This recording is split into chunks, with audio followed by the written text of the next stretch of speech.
Malaysian Airlines MH17 has been shot down. The plane was shot down by Russian-backed rebels. Not an accident. Blown out of the sky. It has been a tragic day. This is what we know so far. All 298 people on board, including 15 crew members, have been killed. I see my son lying on the ground. I don't know how we're going to do it. We will do everything possible to ensure that we can bring home those Australians who were on board that tragic flight. The perpetrators must be brought to justice. It's been 10 years since a day of horror and infamy cost the lives of 38 Australians on board flight MH17.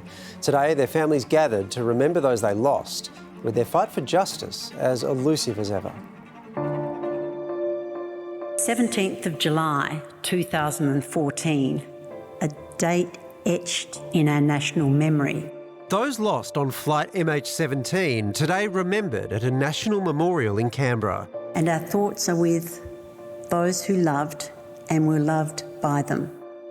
As families laid flowers to the sound of their loved ones' names. Mary Menke, Gerardus Menke, Jack O'Brien. Today marks a decade since that horrific day. These were innocent people going about their lives, and they have been wantonly killed by Russian-backed rebels.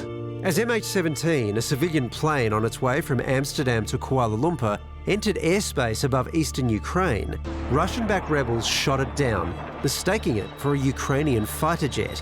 298 people, all instantly killed, including 38 Australians. Put Putin on notice that he has gone too far and we are not going to stand idly by. Look, I'm going to shirt front Mr. Putin. I will never forget confronting President Putin and demanding that Russia take some accountability for this. He said, "So this is what you call a shirt front?"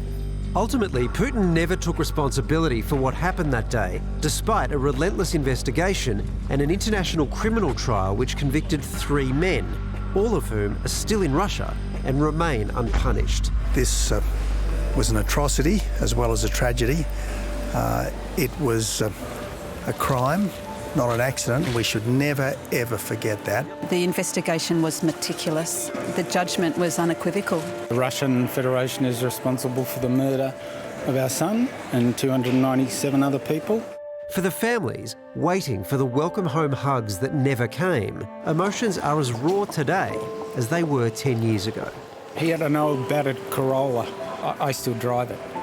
I'd polished it a couple of days before, and I was going to use that Friday to polish it again and then pick him up at the airport. Jack's in our thoughts constantly. We are live from the lands of the Kulin Nation, and Paul Gard is the son of Jill and Roger Gard, who sadly lost their lives on that flight 10 years ago. Paul, you were at the memorial this morning. Just how important is it to you to keep the memory of your parents and hundreds of others alive? Well, we obviously miss our parents dearly. Every day goes by. We wish we still had them with us. I think an occasion like this is really useful for us to gather as a group and share some time together. And we've certainly got quite a few members of my family here, and we've had a very peaceful and reflective day looking back on the past 10 years. If you could take us back to the day it happened, how did it play out for you? Yeah, I woke up when my sister called me in the morning. She'd seen the news. She doesn't normally watch the news, but for some reason she put it on that day, and she saw the terrible news about the tragedy, and immediately she thought that it could have been my parents' plane. She didn't have their itinerary, so she gave me a call, and unfortunately I was able to confirm that, yes, that was their flight number, and almost certainly they'd been killed in this terrible tragedy. Oh, Paul, the gravity of this, even, after 10 years. What have your parents missed out on over the past decade?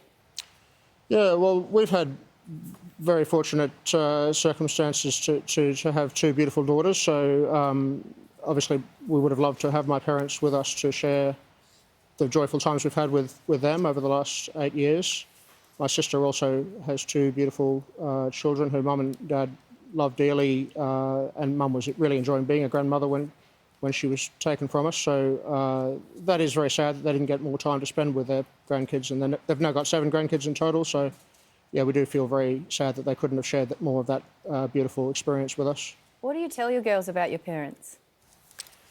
Well, I tell them they were very kind and loving people. They cared very deeply about us as children, but they also looked after their community as doctors and as community volunteers. And the community loved them back. The Toowoomba community really reached out to us in the aftermath and showed us how much they cared about our parents. It's fair to say that a lot of international actors have worked pretty tirelessly for justice on this, yet we know that those responsible are walking free. Do you ever see that changing? Well, who knows? I suppose it's possible that there may be a regime change in Russia at some point.